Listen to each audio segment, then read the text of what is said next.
este programa es clave para informar correctamente a muchos de los chilenos. Efectivamente, hay muchos canales de televisión, seguramente pueden estar cargados, no me gusta el término, pero tienen una visión distinta.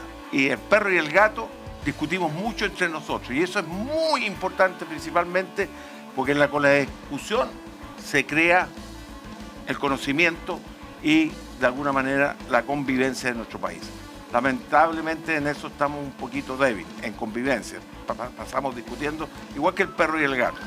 Y este programa se puso los pantalones largos.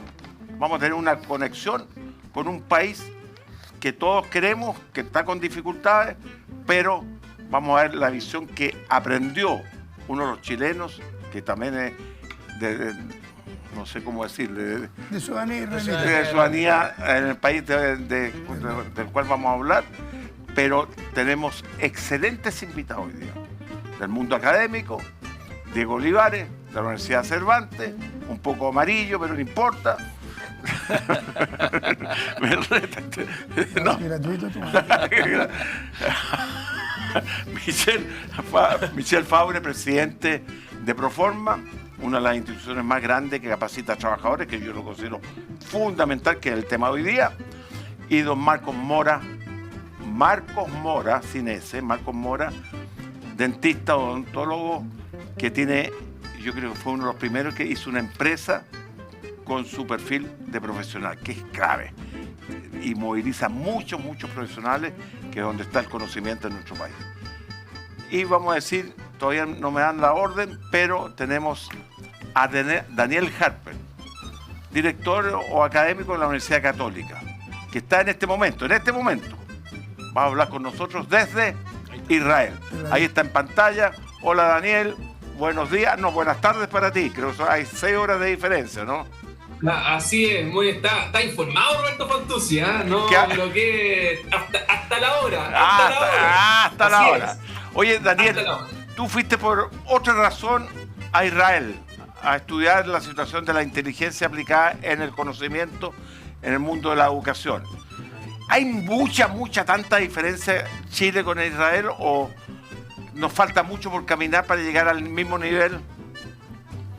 No, o sea, sí, la verdad es que yo venía por 6 meses, eso fue lo que le pedí a mi jefe. Le dije, jefe, ahí en la Católica, le dije, era julio del año 2020, plena pandemia, no se veía por dónde íbamos a poder estar un poco más liberados. Era como el peor momento que uno tenía que pedir permiso para salir de la casa, habían 2 a la semana, y de repente vemos y decimos, oye, en Israel están como... están hablando ya de la vacuna, que la van a poner, que la gente, hay menos restricciones, está más abierto. Y nosotros dijimos, bueno, si los niños ya están con Zoom, si nosotros estamos trabajando por Zoom, ¿por qué no nos vamos a la experiencia 4, 5, 6 meses? Vemos cómo se está aplicando la tecnología en el mundo educacional, desarrollamos, mejoramos la plataforma de nosotros y nos fuimos.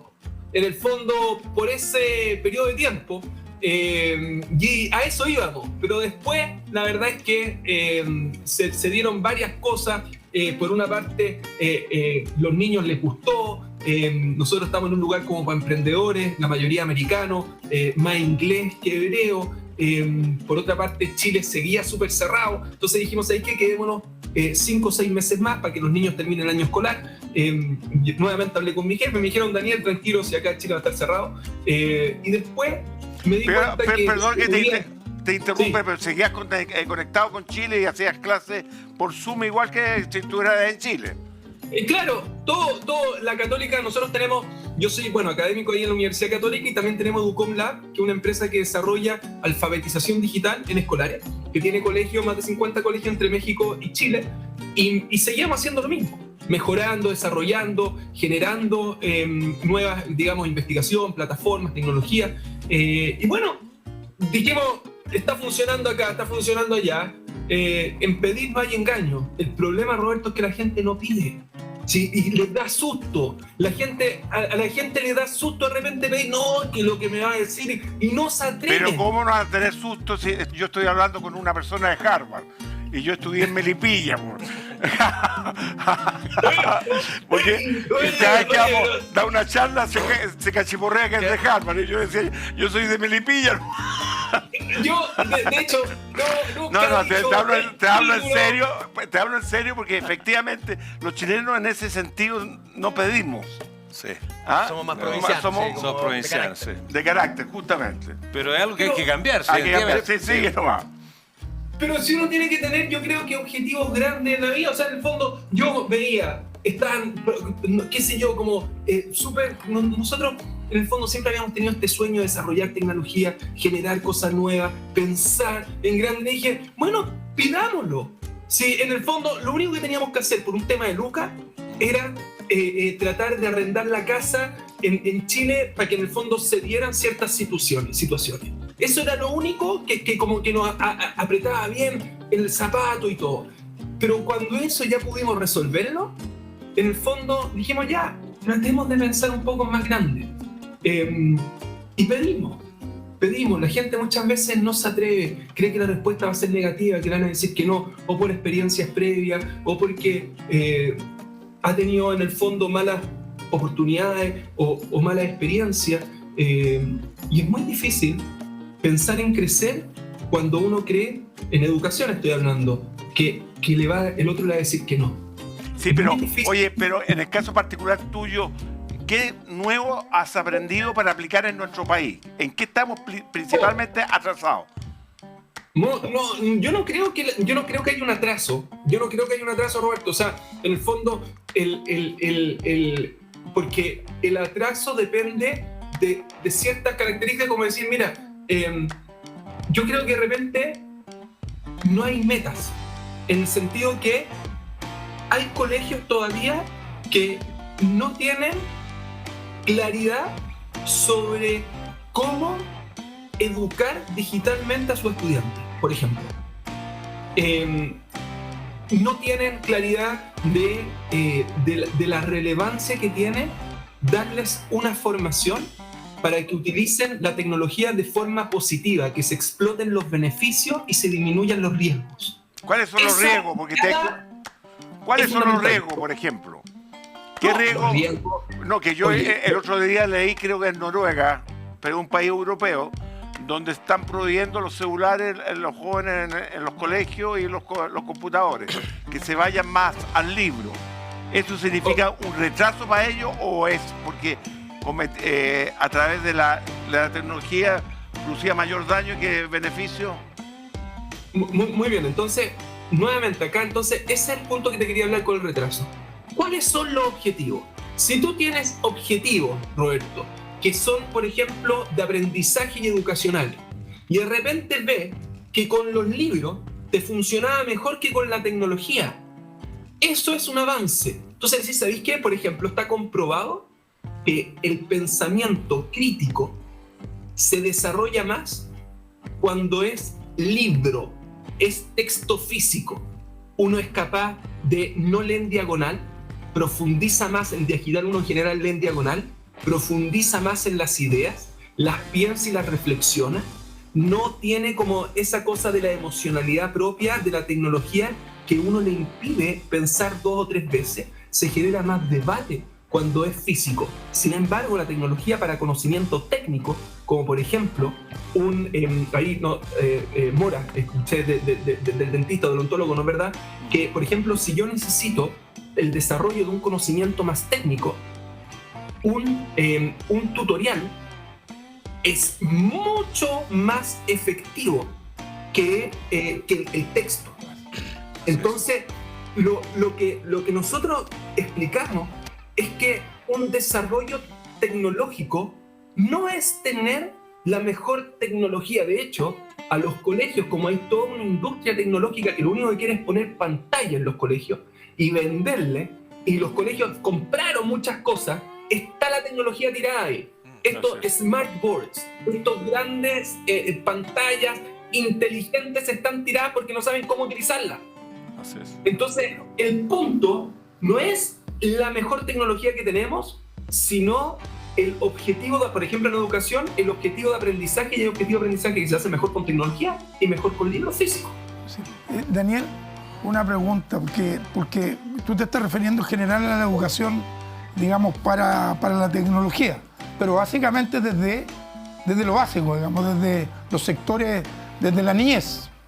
Claro. Bueno, ¿y cómo se confronta con una realidad que tiene que ver, por ejemplo, con el origen de los padres que no tienen esa formación para comprender probablemente esa alta tecnología? Porque para los niños puede ser normal porque nacen con la tecnología, ¿ah? Pero los padres no nacen con la tecnología. ¿Cómo? ¿Es más fácil, más difícil para los padres? El cortocircuito que se produce ahí. A ver, yo creo que todo el mundo necesita lo que se conoce como una alfabetización digital. El entender una alfabetización, yo llego, soy una persona alfabeta. Veo P-E-R-R-O, el significante con el significado, veo perro y me imagino un perro. Algunos se lo imaginarán chico, grande, café, negro, blanco, da lo mismo. El entender las consecuencias, el ver, el saber lo que te va a pasar con el uso de la tecnología es central. Dejen dar entonces un ejemplo, ya no en niños, sino que en adultos mayores. Imaginémonos que hay un adulto mayor que le gusta ir 2-3 veces al banco a la semana, por ejemplo, o una vez a la semana. Y para él es una actividad relevante, porque ahí tiene a su ejecutivo, revisa, le pide que le vea un poco las platas, que acá y allá. Y llega el nieto, el hijo, y le dice, pero papá, abuelo, pero ¿cómo eres tan? ¿Cómo eres tan? Pero no voy a hacer. ¡Huevo, no! Mira la palabra ¿Cómo voy a ir exacta. al banco? Si lo podí, esto lo hacía, o en el teléfono, y le pone la aplicación, y le dice, lo hacía así, y en un minuto lo hizo. Pero para el caballero o para la señora, era una actividad relevante. Se tenía una relación, un vínculo, humano, sabía el nombre, era un aspecto. Entonces tú decís, por el avance de la tecnología, se está afectando negativamente emocionalmente. Lo mismo con un abuelo, cuando le dice, no abuelo, ya, si por WhatsApp, y llega y la relación se empieza a basar en el WhatsApp. Pero el WhatsApp, si bien es rápido, es directo, no te permite generar un vínculo más profundo, saber profundamente en qué está el otro. Entonces, cuando la relación del abuelo con el nieto se basa en WhatsApp y se pierde lo presencial, el abuelo pierde. Entonces, por ser avanzado, por tener lo último, está al contrario, viendo impactado su bienestar, negativamente su bienestar emocional. Eso es lo Daniel, mira, lo que dice Diego es muy importante. Fíjate, tú debes saber como experto educacional esta metodología Highscope que nació en Michigan, en las barriadas de Michigan de los años 50 o 60, y que tomaba a los chicos de estas barriadas y los podía sacar y progresar tremendamente independiente de la capacidad intelectual, social y económica de sus padres. Hoy día, de alguna manera, lo que dice Diego está pasando eso hoy. Porque básicamente lo que ocurre es que los mayores, para qué decir los abuelos, no están con esta tecnología y al parecer este aparato es solo para poder interactuar en redes sociales, tener más amigos o pasar el tiempo. Se ha transformado un poco en la nueva televisión. Pero en las empresas, que lo hemos conversado también con Michelle, en las empresas ocurre que queremos tener cambios digitales, cambios tecnológicos. En Morapavich nosotros hemos hecho una fuerte inversión, por ejemplo, en equipos de escáner. O sea, ya toda la ontología digital, hemos eliminado el yeso, pero cambiarle la mente a colegas de cincuentones como yo, cuarentones, otros tantos, pero que venían haciendo la metodología de una manera permanente, es cambiar un poco la estructura. Somos como esos padres de las barriadas de Michigan, por decirlo de alguna manera, pero hoy día en términos tecnológicos.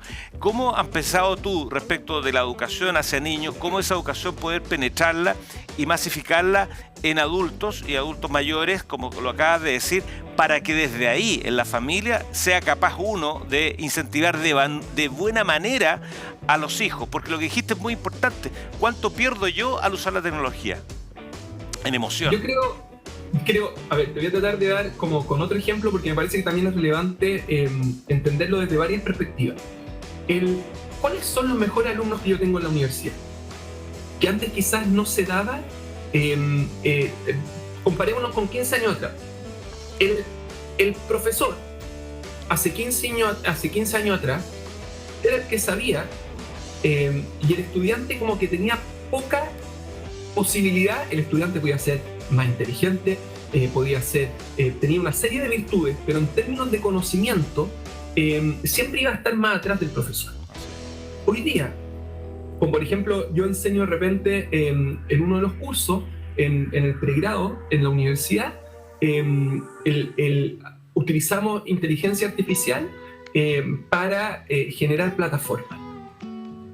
Y un cabro, un joven, que tiene la mitad de la edad que yo, que tiene la mitad o mucho menos de la experiencia, obviamente, profesional, si está motivado y tiene pasión, va a saber mucho más que yo. Eso es, pero es que tiene que tener pasión y estar motivado. ¿Pero por qué? Porque hoy día Internet, la tecnología en general, te permite ser autodidacta y te permite generar conocimiento y, por así decirlo, profesionalizar ese conocimiento a un nivel mucho más avanzado que, por ejemplo, que yo, que tengo horas contadas que no le puedo dedicar todo el día a ese curso o a esa área en particular. Lo único que tiene que tener es pasión e interés. Te lo quiero comparar con otro cabro, con otro estudiante, con otro joven, que quizás es igual y quizás de inteligente, pero tiene cero interés y pasión. ¿Y qué es lo que pasa? Es tan fuerte el impulso de la tecnología, porque nos agarra, nos atrapa.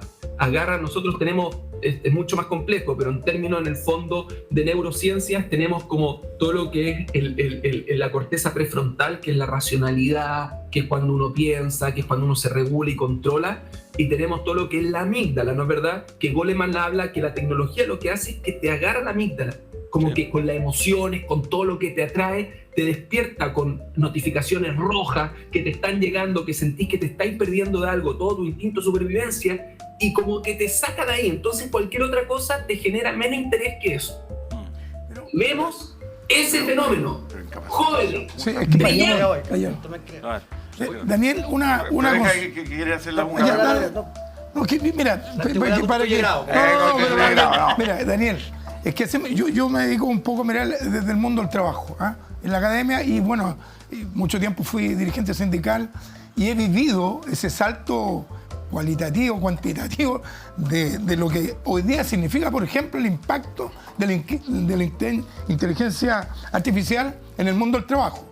Podemos tener muchos jóvenes, muchos educadores y muchos especialistas, incluso en las empresas, que están llevando con tecnología de punta, pero no tenemos preparado, o yo veo, al menos desde donde me toca mirar, con la misma rapidez, operadores de esa inteligencia artificial, ¿no? Naturalmente que ahí necesitamos mucha capacitación puntual, probablemente no necesariamente universitaria, sino que capacitación, digamos, exactamente, técnica, ¿no? ¿Cómo lo ves eso tú desde la perspectiva ya en el tiempo, digamos?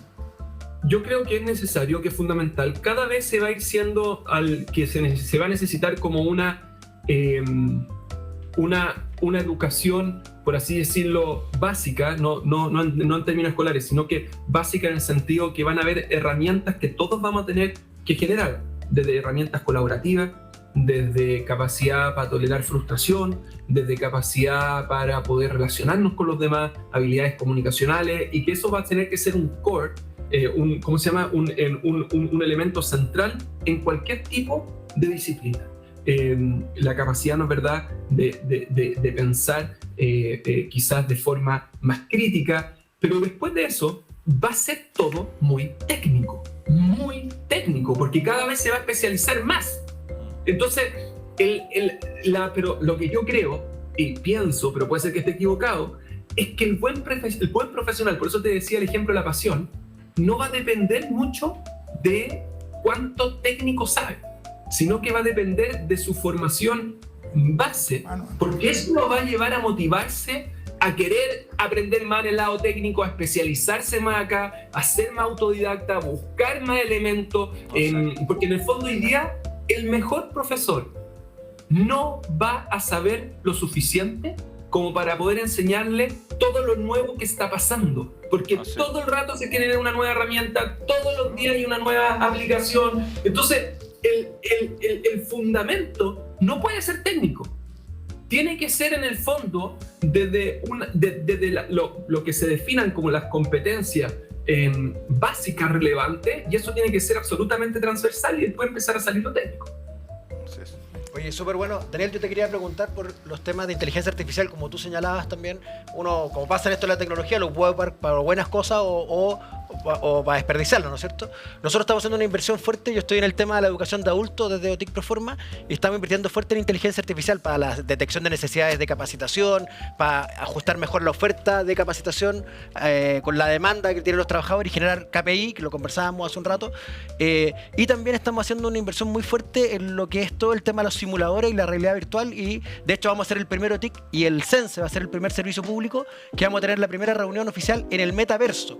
Estamos haciendo una inversión fuerte porque en la minería, por ejemplo, todos los simuladores, toda la maquinaria, hoy día por supuesto es mucho más fácil hacerlo en el metaverso que hacer simuladores reales o estar a perder una máquina entrenando y tal. Entonces quería preguntarte a ti cuál es la experiencia que tú has visto, cómo estamos midiendo, si es que hay mediciones del tema del metaverso. Nosotros tenemos la hipótesis de que cuando hay simuladores que son justamente, como tú decías, más bien técnicos, estos tienen un nivel de recordación mucho mayor, pero también generan impactos como por ejemplo que la gente se marea con los lentes. Hay todavía una evolución en términos de cómo va a impactar esto en la educación de adultos fundamentalmente, y que quería preguntarte a ti cómo lo estás viendo tú como experto en el tema de educación.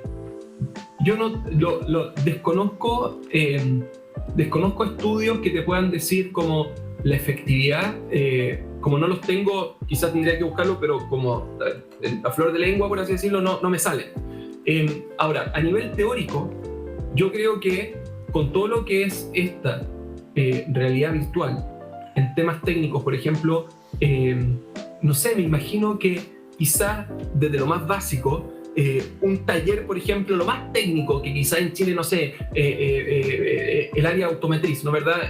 Técnico, ingeniería automotriz, qué sé yo, que ya quizás no vas a necesitar un taller, porque en el fondo vas a poder virtualmente poner tus manos para ver las distintas partes que se requieren, o lo mismo tener en el área de medicina en operaciones, o en el área técnico de medicina o en odontología, ¿no es verdad? O sea, en el fondo, antes era muy caro hacer todo eso, porque se requerían elementos reales. Hoy día, nuevamente, desde una perspectiva teórica, quizás tú puedes tener más conocimiento de ello en el ejemplo práctico. Me parece a mí que se puede reemplazar por lo virtual, lo cual disminuye tremendos costos, lo hace Claro. más eficiente, más efectivo, porque tú puedes ver el resultado básicamente con simulaciones de forma inmediata, y también a través de inteligencia artificial diciéndote en qué te estás equivocando y qué tienes que hacer para mejorarlo, sin la necesidad de que haya un docente o alguien que te vaya revisando. Así yo lo veo, pero desconozco eso aterrizado en experiencias prácticas. Oye, No tengo ese... están quedando 5 minutos, después tenemos un segundo bloque, pero efectivamente, cuando yo te escucho, veo solamente tecnología y como descuidando la parte humana, ¿no? Es como hacer el sexo por vía virtual. El sexo no puede ser virtual, pues hay cosas que lamentablemente que hay que hacerlo en el mundo real. Y me llama mucha atención por no, sí, es verdad, si lo digo no virtual, no, dicen los que saben. yo lo estoy viendo virtual porque ya lo otro tengo cero posibilidades, pero efectivamente a mí me llama mucho atención, principalmente porque aquí con Michelle el asunto de la capacitación con los trabajadores. El trabajador le gusta verse a los ojos. Claro, Y eso perder es, la para humanidad, mí, claro. una cosa es estar conectado, y que es distinto a estar comunicado. Hoy día la gran parte de nuestro trabajo estamos conectados, y se ha perdido ese cordón umbilical que requieren los seres humanos. La temperatura del otro, estar cerca del otro es fundamental. Y yo creo que la tecnología en algún momento va a reventar, porque efectivamente si todos nos vamos a poder conectar, y metaverso y toda la cuestión, que es un sistema de capacitación más experto, Mucho no más, más... son herramientas, no va más allá de una herramienta, porque después va a tener que ir a trabajar al mundo real. Exactamente. El sector minero que aprendió por esa vía. ¿Tú qué crees que va a pasar en la parte humana ahora? Yo creo que el buen trabajador o el buen líder va a ser la persona que va a saber leer emocionalmente al otro, y va a saber también regularse emocionalmente a sí. Y eso, o sea, de hecho hoy día se habla de la inteligencia emocional digital, donde se aplican aspectos de la inteligencia emocional en el mundo online, por ejemplo, donde, por ejemplo, si yo me sé regular a mí mismo, hay menor posibilidad de que haya ciberbullying. Se le enseña a los jóvenes, pero también en los trabajos, si es que yo soy capaz de leer emocionalmente al otro, hay menor posibilidad que nuestra relación sea conflictiva. En el fondo son todos elementos que los algoritmos no tienen un coach. Los algoritmos no tienen coach. No necesitan que alguien los coachee. No van al psicólogo. Las personas no somos algoritmos. Y eso es un principio básico. Si yo voy a tratar a la persona como algoritmo, va a funcionar disfuncionalmente. Porque no somos algoritmos. Necesitamos motivación, necesitamos pasión, necesitamos un montón de elementos. Pero Daniel, en esa misma línea que tú estás señalando ahora, porque en la realidad es que tenemos un problema de salud mental, en particular en Chile, en el mundo también. Unos dicen por la pandemia, pero yo le agregaría un conjunto de otros elementos. El mundo está complejo, ¿no es cierto? En ese sentido, ¿cómo tú lo ves hacia adelante? ¿Bien o mal? Porque yo entiendo esa pasión tuya, por cierto, de estar abrazando todo ese conocimiento que para uno está realmente lejos, pero que es la realidad y tenemos que asumirla. Si no la asumimos como país, como sociedad, quedaremos atrás. Pero está causando estos problemas. ¿Me entiendes? A ver, tres cosas. La primera, yo creo que hoy día el bienestar emocional es, sin lugar a dudas, la gran temática. Y antes las personas pensaron que el bienestar iba a ser físico. No, si yo estoy acá bien, estoy tranquilo. Eventos distintos, desde guerras, desde distintos, por ejemplo, todo lo que es la delincuencia o distintos eventos te mostraron que uno a veces no puede estar tranquilo por la seguridad física y necesita tranquilidad que se lo da una seguridad que es más emocional, que no es externa, sino que es interna. Obviamente que si alguien se siente amenazado constantemente por el tema de la delincuencia, por más tranquilo que esté internamente, va a sufrir igual, obvio, no estoy... Pero lo que te estoy tratando de decir es que el bienestar, antes se asumía que si había condiciones externas se cumplían.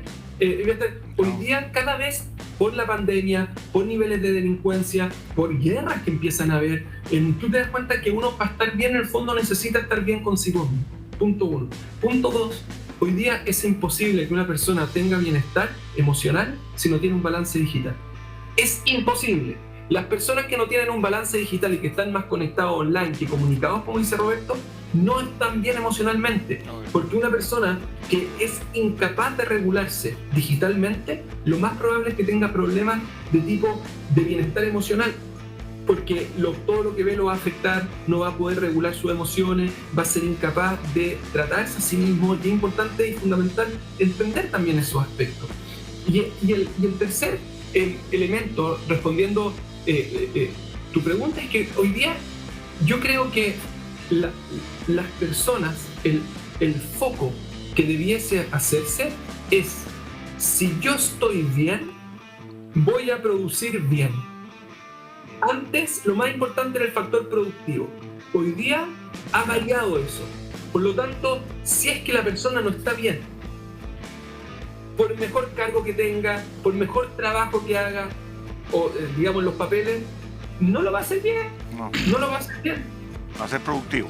Así Quisiéramos agradecer a Daniel este contacto. Quiero comprometerte, eso sí, cuando llegue a Chile, creo próximamente, porque la Católica ya me avisó que no te paga más los sueldos. No se van a 6 meses más. En noviembre. Se acabaron las vacaciones. Llamando a la Católica ahora. Me gustaría invitarte nuevamente al programa y porque es súper entretenido la experiencia que has adquirido y efectivamente lo que nos falta a los chilenos, informar y hacer llegar todos estos conocimientos a las personas. Mil gracias, Daniel. Nos vemos. Roberto, Sí. me encanta conversar contigo. Eres un gran hombre, gran conversador y obviamente ahí Pero todo de el panel- milipilla nomás, no dejás, por un humilde trabajador. Oye, hay gente que le falta calle, tiene mundo, acuérdate, pero le falta calle. Es más importante tener calle que mundo. Ya, Es más ok. importante la calle que el mundo. No, nos vemos próximamente. Mil Chao, gracias. abrazo. Un Chao. abrazo, Daniel. Adiós, Daniel. Ha sido súper entretenido, pero tenemos que hacer una pausa. Ya volvemos con el tema el ser humano, su conocimiento.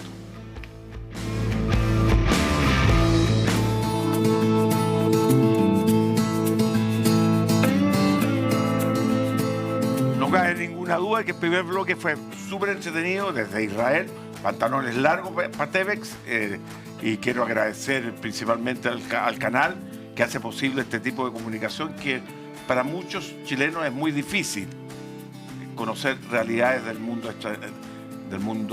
exterior. Y vamos a seguir en el mundo real, en el mundo nuestro. Y tenemos dos invitados en esta oportunidad porque Diego es permanente, Marcos Mora y Michelle, que se han dedicado principalmente al área de la capacitación, de la educación de trabajadores, porque hoy día la capacitación tiene que ser continua. A mí nunca se me va a olvidar, y perdona Marco, siempre me acuerdo de los dentistas que Así te es. atendían con una correa que Sí. sonaba, y uno sentía el dolor antes que partiera poniendo el dolor en la boca. Hoy día es impresionante la tecnología que hay. Sí. Tú dijiste, nosotros somos más fuertes en el capital humano que en el capital... Pero para tener esa tecnología también requiere muchos recursos. No Sí, creo sí. que seamos recursos que lleguen del cielo, sino que Sí, pero antes fíjate- el dentista fíjate invertía y el cambio está permanente, que tiene que recuperar esa inversión Claro. en el corto plazo. Lo que pasa es que antes la odontología, como la medicina, como un montón de cosas, e industria eran tremendamente lentas en su cambio tecnológico. ¿Ah? Hay que recordar que un camionero podía tener una flota de camiones y durarle 30 años, iba desarmándolo y reparándolo, etcétera. Efectivamente, yo ahí me quedé mucho con lo que dice Daniel. Me gustó mucho lo que detalló al final, que finalmente si no existe un control de la emoción, un crecimiento personal, una introspección, cualquier tecnología puede ser mal usada o espuria. Y en otros casos también puede ser que quede botada, como los pizarrones estos tecnológicos que tienen las escuelas, que nosotros también compramos, como decía yo, me compré un Ferrari, por decir, me compré una buena aparato tecnológico, para tenerlo estacionado no tiene ningún sentido. Entonces yo creo que hay que la pasión que le ponen a las personas y el estímulo que se le pone para poder usar una nueva tecnología es lo relevante. Efectivamente, yo me titulé hace 30 años, acabo de cumplir con mis compañeros los igualitos que nos llamamos, No, estamos no, todos bueno. igualitos de Concepción, cumplimos 30 años de titulado, y efectivamente si yo hiciera la Y yo tecnología... creí que era más, fíjate. Sí, pues, muchas gracias. Si nosotros hiciéramos la misma odontología de hace 30 años, no estaríamos... Hoy día tenemos láser, tenemos Impresionante. escáner, tenemos otros tipos de anestesia. Efectivamente el dentista no es lo que era antes, pero y como todas las cosas, no son lo que era antes, que la medicina también, la industria, tú Michelle, que estás metido en un montón de... O sea, no es nada, una imprenta, qué sé yo, cualquier cosa es completamente distinta. Y Pero yo el creo caso- que la pasión es lo importante. Es la pasión. Pero- Oye, en el caso particular, perdón. Michel, yo, en esa misma línea, ¿no? Claro, hay un conjunto de elementos nuevos para enfrentar, digamos, todo este proceso de cambio galopante. Pero tú te escuchabas decir recién mientras conversábamos con Harper que sí ustedes están utilizando para la capacitación elementos nuevos. Claro. ¿Ah? Sí. Y existe ahí la dificultad de que, como eso también, el CENSE puede colaborar en eso, o eso no está integrado todavía. Claro, como pasa en esto, las tecnologías nuevas se implementan primero, se prueban con las empresas, con los trabajadores, y generalmente la legislación o la reglamentación específica Bueno, va a posteriori porque hay que probarlo, hay que desarrollarlo. Lo mismo que decías tú, hoy día hay impresiones 3D para hacer una pieza dental que antes no existía. Todavía en laboratorio y todo el cuento, hoy día en un día te tienen una pieza completa. Así es. Lo sé porque vengo saliendo de una situación similar. No, pero mira, ¿cuál es en definitiva lo que tú señalabas? El cambio tecnológico lo plantea también Daniel hace un rato. Puede ser súper productivo, o puede ser un Ferrari estacionado en un estacionamiento, como decías tú, Marco. La decisión y la variable, yo creo que apuntó muy bien Daniel, que me motivó además, porque se nota en la pasión, es el compromiso, la motivación y la pasión. Uno escucha hablar a Daniel y que hay motivado, pero embaladísimo, digamos. Más allá de lo que te dice metodológicamente, se nota ahí la pasión que le respira por cada poro. Y en capacitación pasa exactamente lo mismo. Entonces, tenemos mucha implementación tecnológica que se desarrolla, se prueba, y que cuando está bien realizada, cuando hay metodología de atrás, funciona perfectamente. En minería, nosotros como OTIC Performance estamos muy vinculados a la Tsunami, y vemos que en minería, por ejemplo, la simulación, lo comentábamos hace un rato, de motores, por ejemplo, la simulación de mantención de equipos móviles, incluso de conducción de camiones o de protocolos de seguridad, hoy día se pueden desarrollar en entornos virtuales. Lo más desarrollado en entornos virtuales es el metaverso. ¿Qué significa? Oye, porque mucha gente seguramente no sabe, y yo me confundí porque me dijiste que era distinto a un simulador tradicional. Sí. Claro. ¿Qué significa el metaverso con respecto a los simuladores? En términos de las modalidades, por decirlo de alguna manera, uno tiene la capacitación formal, que es la capacitación presencial, ¿no es cierto? Sí. Nosotros después migramos a la capacitación a través de e-learning, que era esta capacitación a través de internet, con módulos, cursos y tal. Después pasamos a los simuladores, que eran un escenario físico. Por ejemplo, Turbus, que tú lo conoces muy bien, tiene simuladores para enseñar a sus conductores a conducir, que es una réplica física de un bus. Yo tengo un volante, ¿no es cierto? Tengo la palanca de cambio, pantallas que me simulan un trayecto, y eso tiene un recorrido definido. Y una evolución superior a eso es en lo que se denomina el metaverso o la realidad virtual, que consiste, Roberto, en términos muy prácticos, en que yo me coloco unos lentes, que son unos lentes inteligentes, y tengo unos comandos en la mano. ¿Y qué es lo que permite esos lentes, que tienen un costo aproximado de 450.000 pesos, es decir, mucho más barato que un simulador completo, que yo puedo generar en ese lente, en esa realidad virtual, porque es muy inmersiva? En 3D. Claro, la película completa, pero en 360 grados. Claro. Y además, como tiene inteligencia artificial atrás, yo puedo tomar la decisión de que camino hacia adelante, camino hacia atrás, tomo decisiones dentro de este entorno y el entorno lo reconoce. Entonces, mucho más potente que un simulador donde yo voy por un camino que está definido, que tengo que colar a la izquierda y que tiene algunos hitos de control. En cambio, esta cuestión está controlando casi como en un entorno real.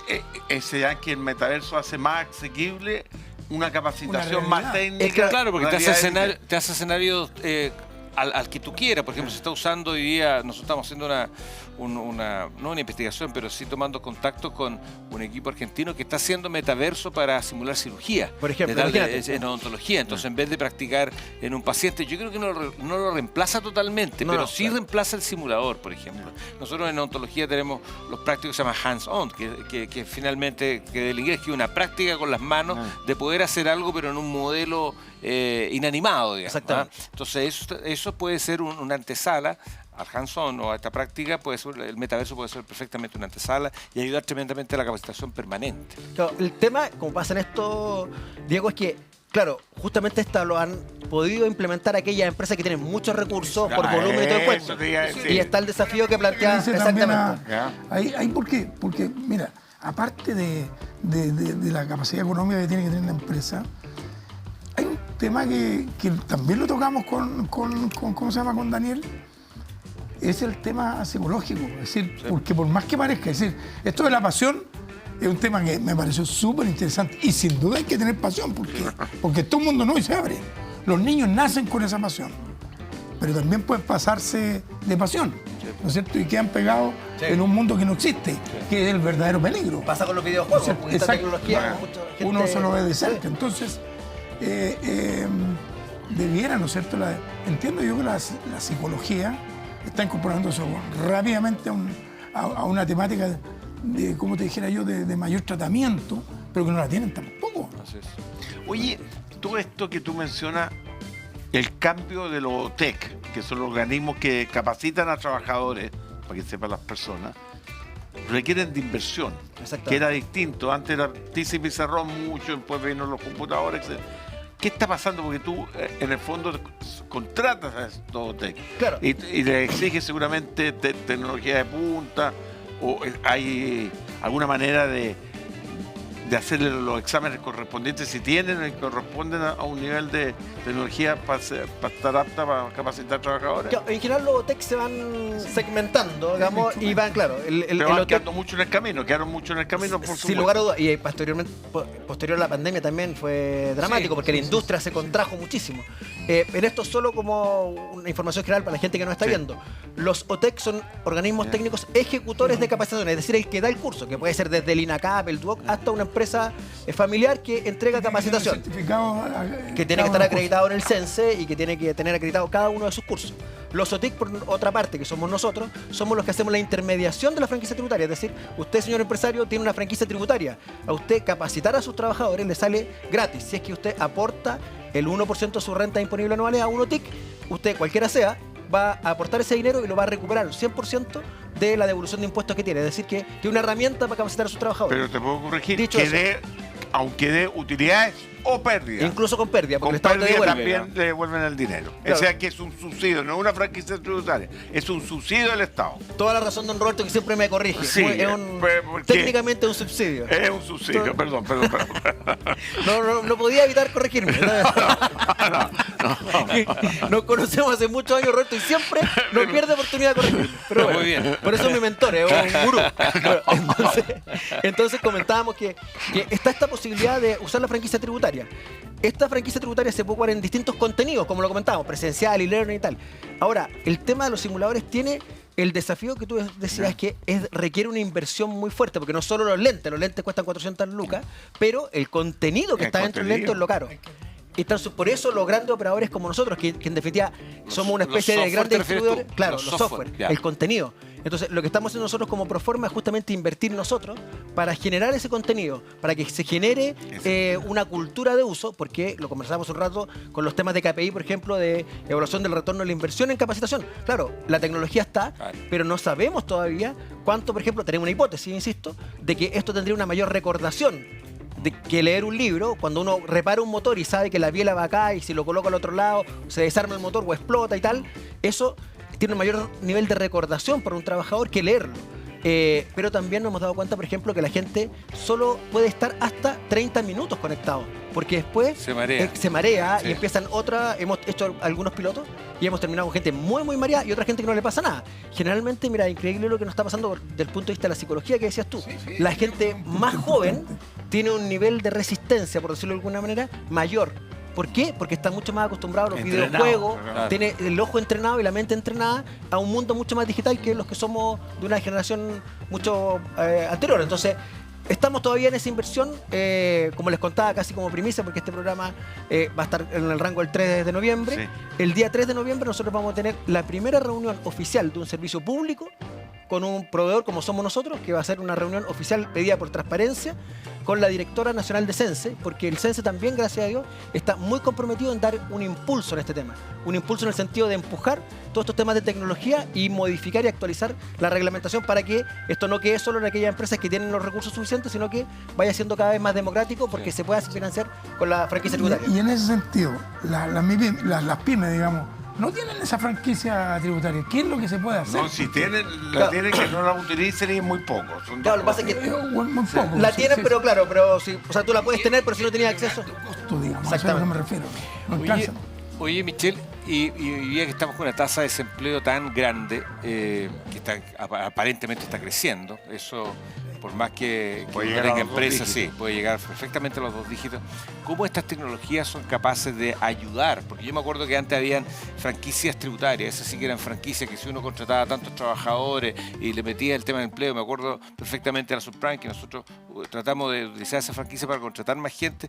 ¿Cómo hacemos que esta franquicia de gente que ya viene capacitada en ciertas áreas, puedan los empresarios podamos contratar a más personas y decir, ¿sabes qué? Aquí va a ser un elemento tremendamente productivo, porque el país hay que, o sea, yo digo, la inteligencia artificial y todo lo que es tecnología puede tener 2 efectos. Uno, bajar la cantidad de masa de trabajadores, porque voy a necesitar menos trabajadores, o ser tanto más productivo que vaya a exportar mi servicio y a crear nuevas industrias. ¿Cómo lo ves tú desde ese punto de vista? Mira, yo creo, Marco, que hay una dicotomía, para serte súper sincero, porque efectivamente nosotros tenemos una inversión importante en inteligencia artificial.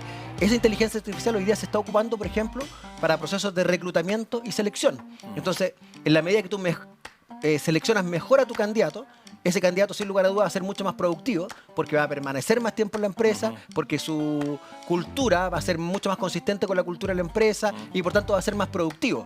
Pero ¿cómo se aplica la inteligencia artificial Mira, al reclutamiento? Te coloco un ejemplo básico y capaz que burdo, pero que es muy importante, sobre todo en industrias mucho más desarrolladas como la australiana. Me estás tratando de huevonado, pero sí, no.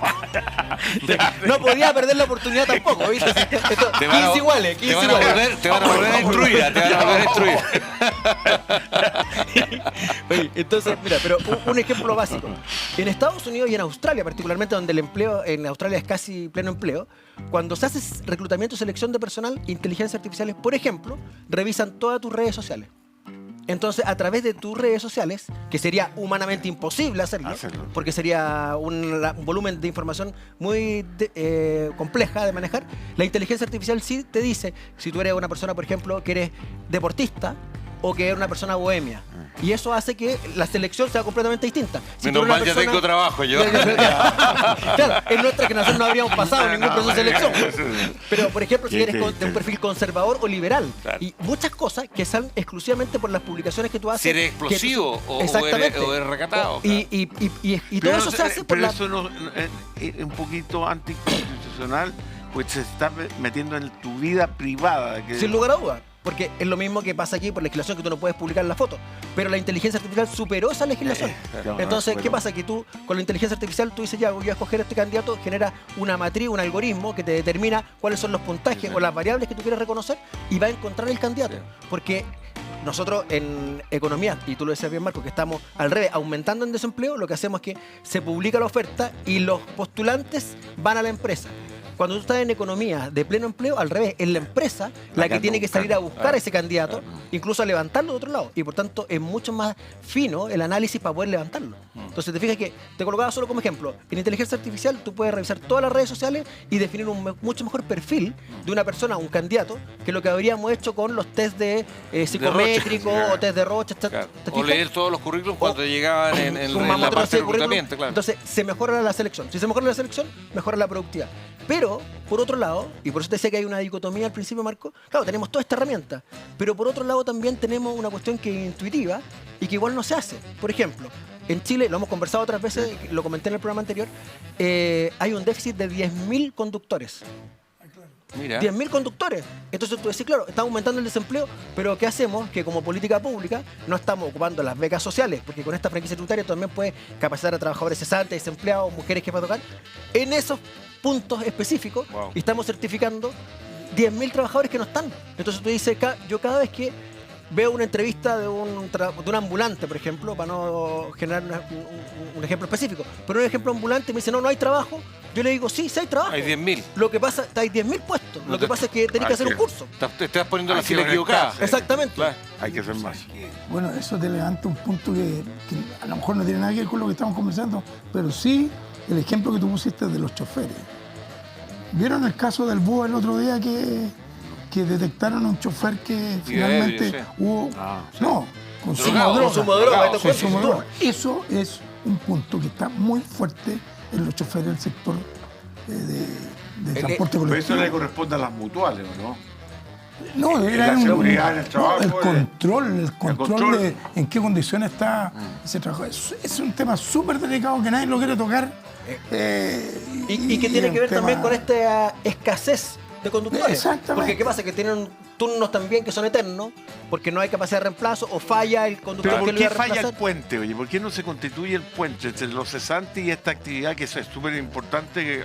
Porque una persona capacitada, lo decía un director del CENSE, es inexpropiable. Cuando tú capacitas a una persona, le entregas conocimiento y ese conocimiento es de él. No es de nadie más que de él. Es inexpropiable. La capacitación y el conocimiento es libertad. Libertad. Finalmente estimula la ¿Por libertad. qué no se utilizan todos los recursos? Mira, es una muy buena pregunta porque en general, lo hemos conversado otras veces, de esta franquicia tributaria solo se ocupa el 32%, 32-33% es la estimación que tenemos. Es decir, que hay importante porcentaje de empresas que no ocupan la franquicia tributaria. Y generalmente no lo ocupan por desconocimiento, porque creen que solo pueden capacitar a sus trabajadores. Pero, por ejemplo, con esta franquicia tributaria, lo hace Codelco, por ejemplo, puede usar parte de su franquicia tributaria para capacitar a las comunidades. Y va a las comunidades y le dice, mire, vamos a hacer programas de microemprendimiento, etcétera, etcétera. Y ocupan la franquicia tributaria y generan conocimiento específico para cesantes, desempleados. Me acuerdo que alguna vez se hicieron programas, por ejemplo, para la población que está privada de libertad. ¿Te acuerdas que tú hiciste algunos programas muy potentes dentro de la cárcel para generar oficio? Lo que tiene un impacto social tremendo porque genera una reinserción mucho más probable que una persona que no aprendió un oficio cuando estuvo privado de libertad. Entonces, hay una falta de conocimiento y yo creo que en eso, nosotros como industria, el Estado, todos los agentes, probablemente no hemos sido lo suficientemente fuertes para difundir esta cuestión y casi evangelizar, porque en esto hay que darle, como siempre. Nos quedan muy pocos minutos, pero a mí me llamó mucho la atención el otro día que la madre de Nelly, que no sé si tú la conoces, que trabaja en las cárceles, tiene un asunto de capacitación donde, escucha bien la cifra, el 94% de las mujeres que han pasado por los cursos no vuelven a delinquir. Mira qué importante, ¿eh? Están privadas de su libertad, tienen hijos, etcétera, etcétera. Entonces es muy importante socialmente hablando. Te voy a pedir, ojalá, una entrevista con ella para ver qué podemos hacer. De todas maneras. Porque yo creo que esa es una inversión extraordinaria, inversión social con alto impacto en los resultados, principalmente en los resultados. Mira, yo quiero decir... No, pero me demoro un minuto. Sí, un minuto. A ustedes dos, porque el panelista, ¿cuál es la piedra en el zapato que tienen cada uno en sus actividades? Te tocó la piedra más grande. Yo te voy a decir la mía. Ya. La mía, y que lo conversamos ahí en el entretiempo de este programa con Michelle. Yo creo que el capital humano hay que realmente ponerlo en el balance.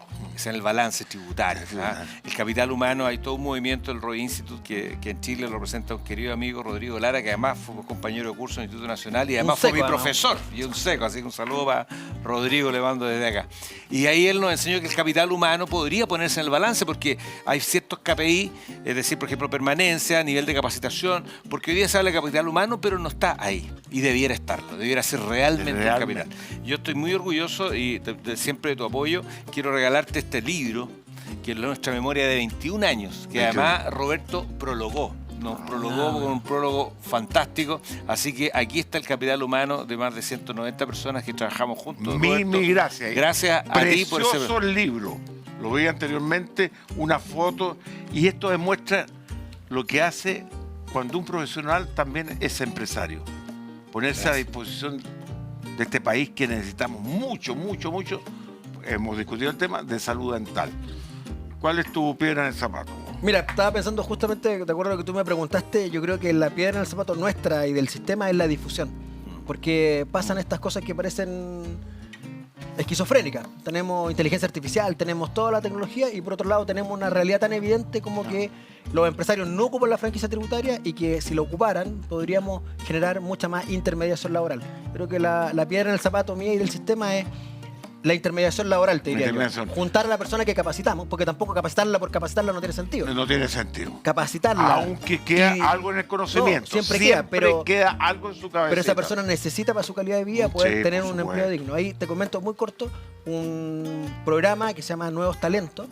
Nuevos Tesoros, perdón, que desarrollamos en conjunto con BHP en Antofagasta y que tiene un 95% de inserción laboral. Capacitamos mujeres en distintas áreas que después, no solo BHP, sino que toda la comunidad la contrata, hacemos la intermediación laboral, entonces ahí uno ve cómo con esta franquicia tributaria le cambia la vida a una persona. Saca una persona a una población, la capacita, la inserta en una empresa de clase mundial y le cambia la calidad de vida a esa persona para el resto de su vida. Para el resto de su vida. Usted está escuchando justamente este caso particular de esta empresa minera, cómo se integra a la sociedad, si eso es lo que nos está faltando a nosotros, el mundo empresarial, porque estamos terriblemente prestigiados, marcamos muy cerca de los políticos. Nosotros tenemos un rol y tenemos que salir de las empresas. Esto nunca se me va a olvidar y tú lo conociste mucho, seguro, y también tú, Ernesto Ayala. Sí, Ernesto Ayala decía, los empresarios no nos podemos quedar dentro de la oficina, tenemos que salir a la sociedad. Y eso es una debilidad que para mi opinión personal hoy día sucede. ¿Y cuál es el embudo? El concepto de embudo. ¿Qué le gusta al chileno en el caso particular? ¿Arreglarse los dientes y no pagar? No, son muy buenos pagadores nuestros pacientes. No, yo creo que el embudo, un poco lo dijo Daniel, a la gente le gusta recibir todo digerido, absolutamente todo digerido en términos de conocimiento. Y el conocimiento está aquí. Usen este aparato con mucha pasión en lo que ustedes quieran. Van a encontrar todo, hasta las palabras más complicadas que escuchen y que no las conocían, les va a aparecer ahí. Yo creo que el embudo está en invertir esto y que el conocimiento está en cada uno de nosotros. Cada uno. Y el embudo, bueno, ya lo dijiste, de sí, el tema de la 32%. comunicación. Y te diría más el tema, a lo mejor, de la norma burocrática, que de repente nos enredamos mucho nosotros ahí como país en eso.